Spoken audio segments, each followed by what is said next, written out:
define it the way you want. You'd have some countries are doing it in a different way. I mean, if you are looking at Singapore, Dubai, China, it's a very top-down approach to leadership. Fine, I mean, if the results are good, it is up to the people to define. In Europe and the US, we have a different conception, and I think we have to learn not to impose this conception to people. What we feel is after a certain stage of development, there is a natural feeling of people to say, you know, we want our civil rights to be respected. How it is done, it's not up to us to judge. In the past 26 years, you have seen up and downs of Thailand in macro context of other ASEAN countries or the world community. Where is Thailand at the moment, as far as you can see? I think Thailand has been actually a very stable country in terms of economic performance. We have been always around 25, 27, etc. in our ranking.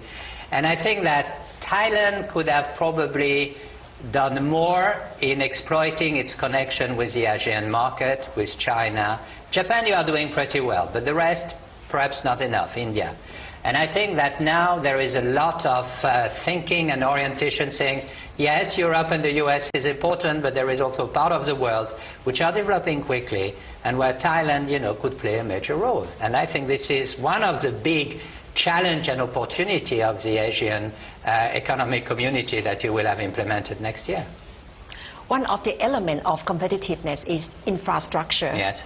What's the advice you can give to NCPO, because they have to make a decision on infrastructure projects, lots of many I would projects. not give any advice to NCPO. What I would just say that the real issue about infrastructure is, number one, can you connect it one with each other? You know, sometimes you have infrastructure, you have a harbor there, you have a bridge there, a railway here, an airport there, and nobody is connected.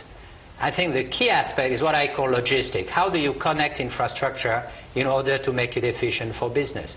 A country like the Netherlands is doing that very well. Singapore is doing it very well. It's not only I invest in high-speed train, for example, but do I need it? Where do I connect? How will it have a big impact on the economy? What is the feasibility study on that? I think this is really the big issue. It's not only investing in infrastructure, in making sure that it makes sense. Because Thailand seems to be very confident in terms of our location, that we are at connectivity hub of ASEAN. Are we too complacent to think like that? Or are we correct? No, you are very correct. But to be at the center is good, provided you have connection with the rest of, with the other countries. And this is one of the impact and one of the priority of infrastructure, is to make sure that the connectivity with the various parts is there.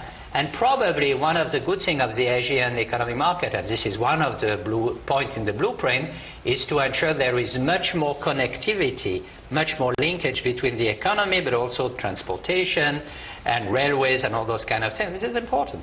It cannot just be proved by having those infrastructure without really using it.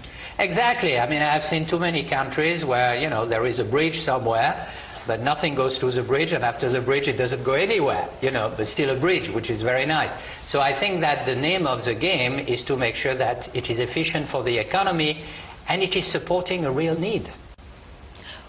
What are countries that Thailand should be looking at as role model? Because you have seen so many countries in parallel in Thailand, perhaps. Yeah. Can you tell us?